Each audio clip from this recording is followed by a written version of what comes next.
9 குற்றவாளிகள். சாத்தான்குளம் கொடூர கொலை பென்னிஸ் ஜெயராஜ். இந்த குற்றவாளிகள் தூக்கு தண்டனையை நீதிமன்றம் கொடுத்திருக்கிறது.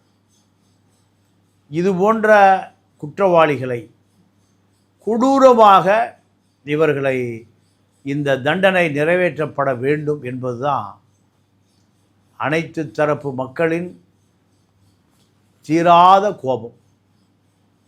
2 அப்பாவிகள், பென்னிஸ் ஜெயராஜ், செல்போன் கடை நடத்திய சிறு வணிகர்கள்.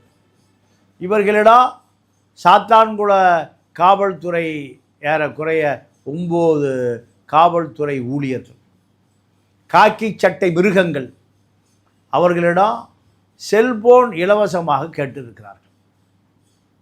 இலவசமாக கொடுக்க மறுத்த 2 பேர், அப்பாவும் மகனும், அடித்தே கொல்லப்பட்டிருக்கிறார்.